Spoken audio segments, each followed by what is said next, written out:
The Radium Thieves. On the night of his release, Halliday slept in the room next to ours at the hotel, and all night long I heard him moaning and protesting in his sleep. Undoubtedly his experience in the villa had broken his nerve, and in the morning we failed completely to extract any information from him. He would only repeat his statement about the unlimited power at the disposal of the Big Four, and his assurance of the vengeance which would follow if he talked. After lunch he departed to rejoin his wife in England, but Poirot and I remained behind in Paris.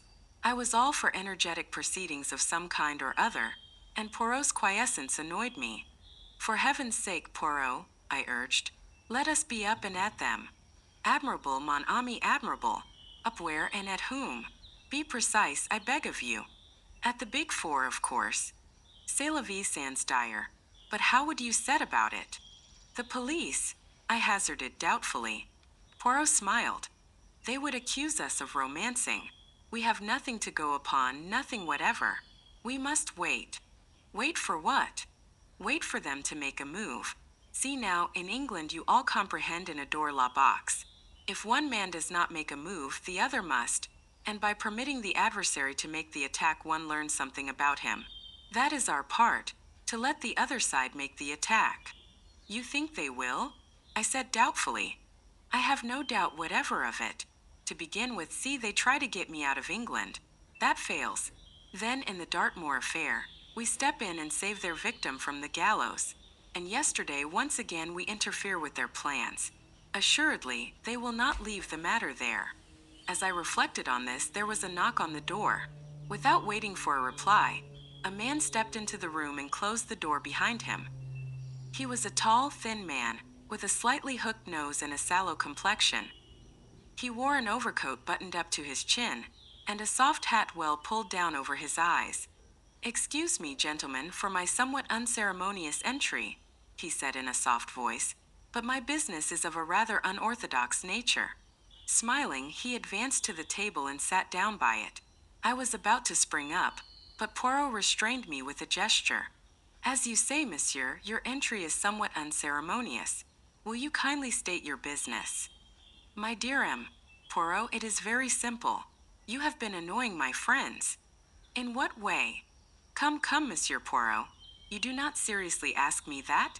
You know as well as I do. It depends, monsieur, upon who these friends of yours are."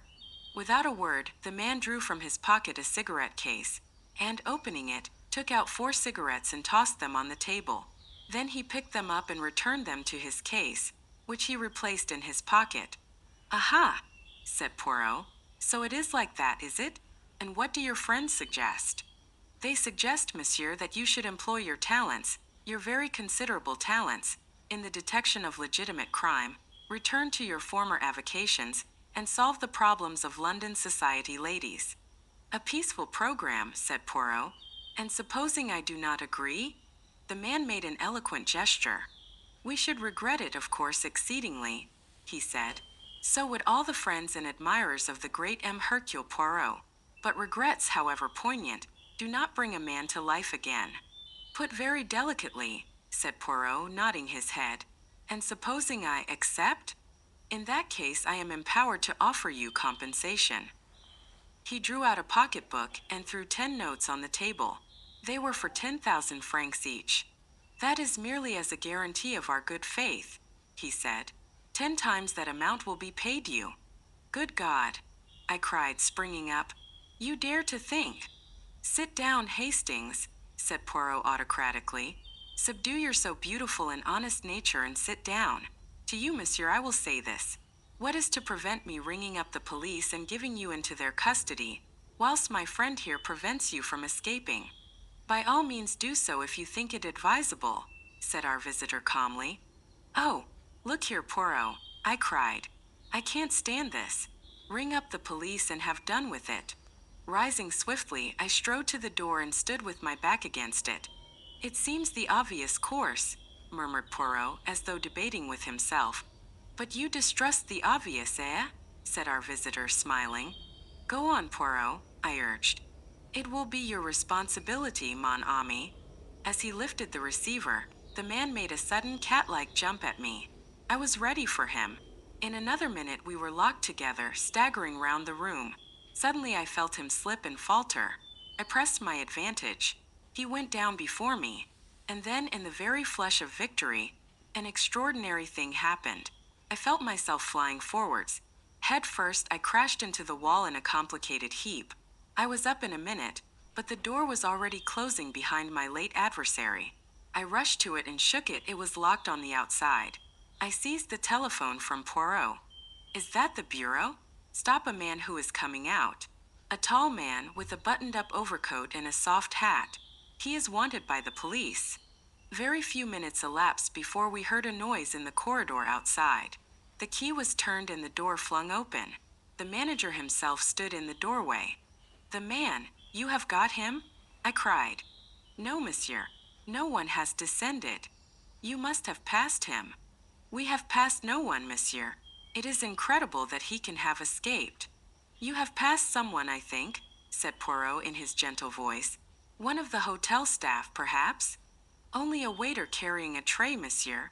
Ah, said Poirot in a tone that spoke infinities. So that was why he wore his overcoat buttoned up to his chin, mused Poirot, when we had finally got rid of the excited hotel officials. I'm awfully sorry, Poirot, I murmured, rather crestfallen. I thought I'd downed him all right. Yes, that was a Japanese trick, I fancy. Do not distress yourself, mon ami. All went according to plan, his plan. That is what I wanted. What's this? I cried, pouncing on a brown object that lay on the floor. It was a slim pocketbook of brown leather, and had evidently fallen from our visitor's pocket during his struggle with me. It contained 2 receipted bills in the name of M. Felix Leon, and a folded-up piece of paper which made my heart beat faster. It was a half-sheet of notepaper on which a few words were scrawled in pencil, but they were words of supreme importance. The next meeting of the council will be on Friday at 34 Rue d'Echelles at 11 a.m. It was signed with a big figure 4. And today was Friday, and the clock on the mantelpiece showed the hour to be 10:30. My God, what a chance! I cried. Fate is playing into our hands. We must start at once, though. What stupendous luck! So that was why he came, murmured Poirot. I see it all now. See what? Come on, Poirot, don't stay daydreaming there. Poirot looked at me and slowly shook his head, smiling as he did so. Will you walk into my parlor, said the spider to the fly? That is your little English nursery rhyme, is it not? No, they are subtle, but not so subtle as Hercule Poirot. What on earth are you driving at, Poirot? My friend, I have been asking myself the reason of this morning's visit. Did our visitor really hope to succeed in bribing me? Or, alternatively, in frightening me into abandoning my task? Seemed hardly credible. Why then did he come? And now I see the whole plan, very neat, very pretty, the ostensible reason to bribe or frighten me, the necessary struggle which he took no pains to avoid, and which should make the dropped pocketbook natural and reasonable, and finally, the pitfall.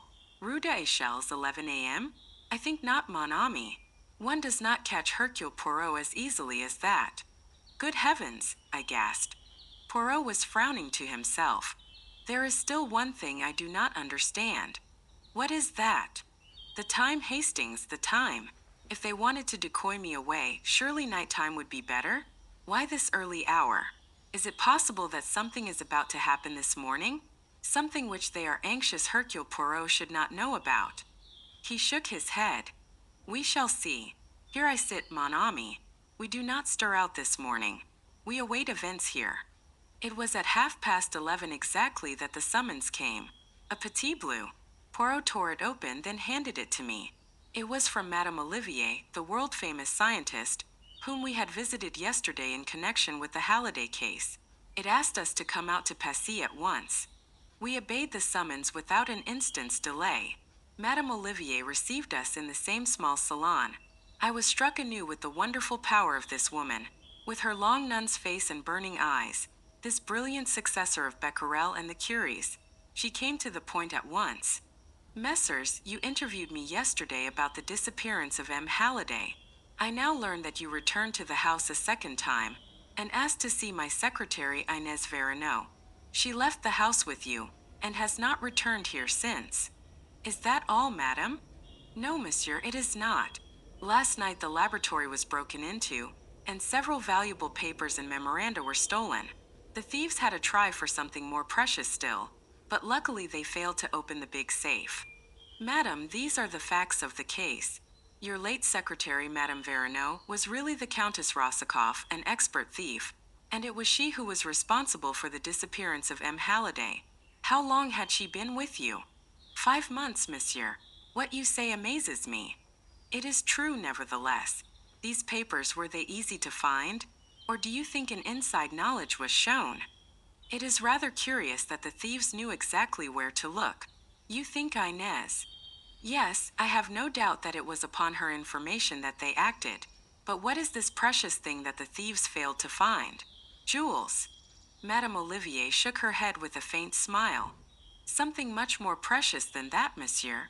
She looked round her, then bent forward, lowering her voice. Radium, monsieur. Radium. Yes, monsieur. I am now at the crux of my experiments. I possess a small portion of radium myself. More has been lent to me for the process I am at work upon. Small though the actual quantity is, it comprises a large amount of the world's stock, and represents a value of millions of francs. And where is it? In its leaden case in the big safe. The safe purposely appears to be of an old and worn-out pattern, but it is really a triumph of the safe-maker's art. That is probably why the thieves were unable to open it. How long are you keeping this radium in your possession? Only for 2 days more, monsieur. Then my experiments will be concluded. Poirot's eyes brightened. And Inez Verneau is aware of the fact? Good, then our friends will come back. Not a word of me to anyone, madam. But rest assured, I will save your radium for you. You have a key of the door leading from the laboratory to the garden. Yes, monsieur. Here it is. I have a duplicate for myself. And here is the key of the garden door leading out into the alleyway between this villa and the next one. I thank you, madam. Tonight, go to bed as usual, have no fears, and leave all to me. But not a word to anyone, not to your 2 assistants, Mademoiselle Claude and Monsieur Henri, is it not? Particularly not a word to them. Poirot left the villa rubbing his hands in great satisfaction. What are we going to do now? I asked. Now, Hastings, we are about to leave Paris for England. What? We will pack our effects, have lunch, and drive to the Gare du Nord. But the radium? I said we were going to leave for England. I did not say we were going to arrive there. Reflect a moment, Hastings. It is quite certain that we are being watched and followed.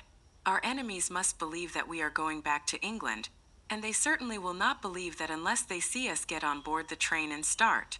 Do you mean we are to slip off again at the last minute? No, Hastings. Our enemies will be satisfied with nothing less than a bona fide departure.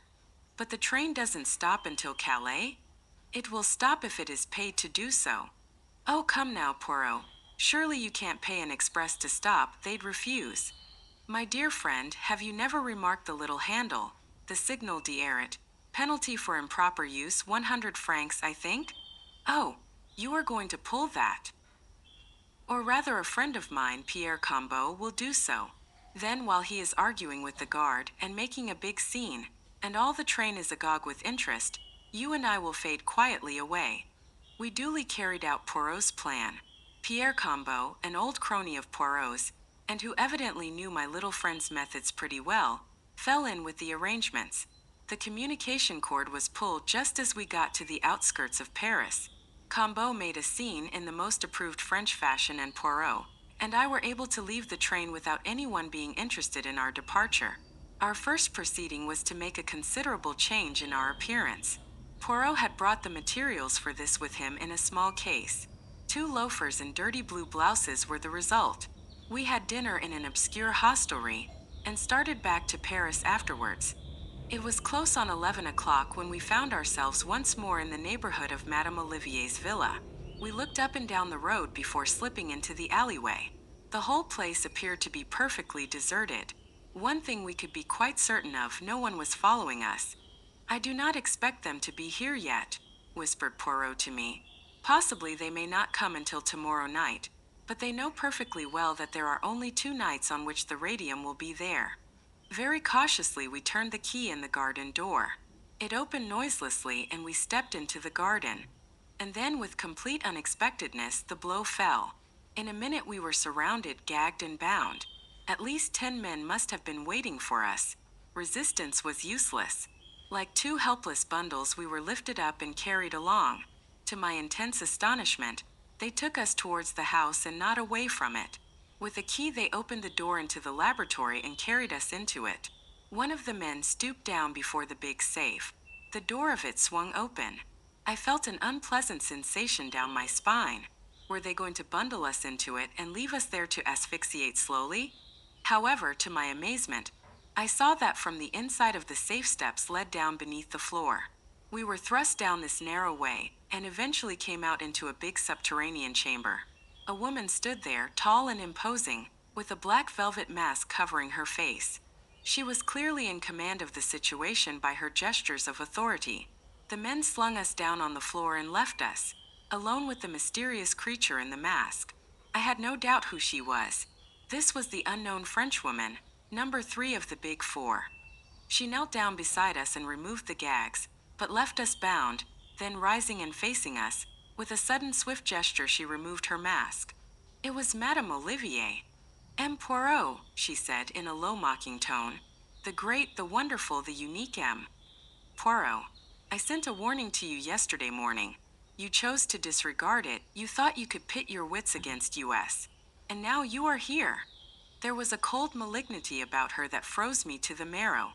It was so at variance with the burning fire of her eyes. She was mad with the madness of genius. Poirot said nothing. His jaw had dropped and he was staring at her. Well, she said softly, this is the end. We cannot permit our plans to be interfered with. Have you any last request to make? Never before or since have I felt so near death. Poirot was magnificent. He neither flinched nor paled, just stared at her with unabated interest. Your psychology interests me enormously, madam, he said quietly.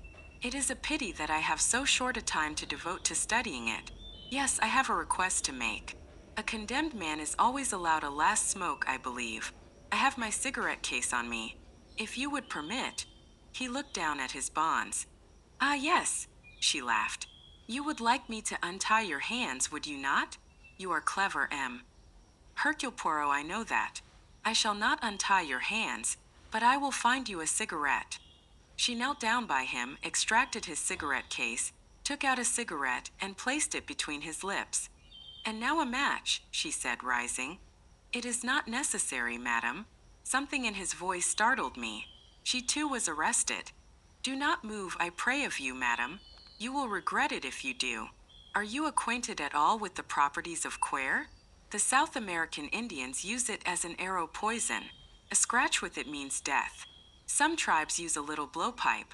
I too have a little blowpipe constructed so as to look exactly like a cigarette. I have only to blow. Ah, you start. Do not move, madam. The mechanism of this cigarette is most ingenious. One blows and a tiny dart resembling a fishbone flies through the air, to find its mark. You do not wish to die, madam. Therefore, I beg of you, release my friend Hastings from his bonds. I cannot use my hands, but I can turn my head, so you are still covered, madam. Make no mistake, I beg of you. Slowly, with shaking hands and rage and hate convulsing her face, she bent down and did his bidding. I was free. Poirot's voice gave me instructions. Your bonds will now do for the lady, Hastings. That is right. Is she securely fastened? Then release me, I pray of you. It is a fortunate circumstance she sent away her henchmen. With a little luck we may hope to find the way out unobstructed. In another minute Poirot stood by my side. He bowed to the lady. Hercule Poirot is not killed so easily, madam. I wish you good night. The gag prevented her from replying, but the murderous gleam in her eyes frightened me. I hoped devoutly that we should never fall into her power again. 3 minutes later we were outside the villa, and hurriedly traversing the garden. The road outside was deserted, and we were soon clear of the neighborhood. Then Poirot broke out. I deserve all that that woman said to me. I am a triple imbecile, a miserable animal, 36 times an idiot. I was proud of myself for not falling into their trap. and it was not even meant as a trap, except exactly in the way in which I fell into it. They knew I would see through it, they counted on my seeing through it. This explains all, the ease with which they surrendered Halliday, everything. Madame Olivier was the ruling spirit, Vera Rosikoff only her lieutenant. Madame needed Halliday's ideas. She herself had the necessary genius to supply the gaps that perplexed him.